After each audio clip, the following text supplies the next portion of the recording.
Sizga keladigan patsientlar ayol qizlarimiz ko'proq ozg'in vaznli ayollar keladimi yoki to'la vaznlimi? To'la vaznlilar ko'p keladi. Просто kam harakatlik, ожирение, biz hamma narsada izobiliya ketyapti hozir dunyoda. Hamma narsada izobiliya bor. Ya'ni izobiliya nima degani ortiqcha narsalarimiz ko'p. Yeb ichishimizda ortiqchalik ko'p, yurish turmushimizda ortiqchalik ko'p. O'shaning uchun ayollarda ortiqcha vazn ko'proq. Qomati juda ham kelishgan, chiroyli, o'zini ushlab yuradigan ayollar juda kam. Nabat ortiqcha vazn bilan keladi. Ayniqsa ayollarimiz tug'adi, boshqalar o'zini qo'yib oladi. Aytishadi, yo'q, menda yoshim katta bo'ldi. Deyishadi, yo'q, unaqa demayman. Har qanaqa yoshda ham chiroyli bo'lib yursangiz bo'ladi. Ortiqcha vazn bu nima degani? Bu qandli diabetga olib keladi degani, ertaga ishemik kasalliklar olib keladi degani baribir-da. Ortiqcha so'zi bor-da baribir.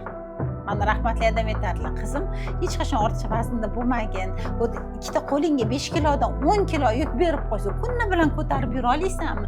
Boray deb otib yuborasan-ku derdilar.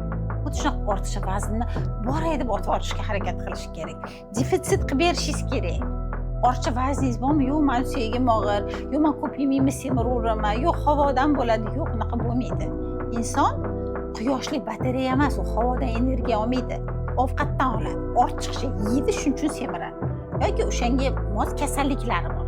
Ya'ni o'sha insulini baland. Nimaga baland insulin? Tez ko'p ovqat yeydi. Og'ziga ko'p shokoladmi, konfetmi, bir nima yeb yuradi, pechenkami, bu arzimas-ku deydi. Bir kosa ovqat yemayapman deydi. Lekin insulin ko'tarilaveradi. Insulinni ko'tarilgani hisobiga ishtahamiz ochilib, biz bilmay qolamiz, ko'p yeb qo'yamiz. Ya'ni qilgan harakatimizdan ko'p yeymiz. Mana men kuni bilan massaj qilaman. 7-8 tadan massaj qilsam, lekin mana kunlik normal kaloriyam 1400-1500. 1500 dan aman bitta o'tirsangiz o'zi qancha yeb qo'yasiz? Uni 3 ga ko'paytirsangiz 3000-4000 yevaramiz. Lekin nimaga semirdik deymiz? O'sha noto'g'ri yeymiz.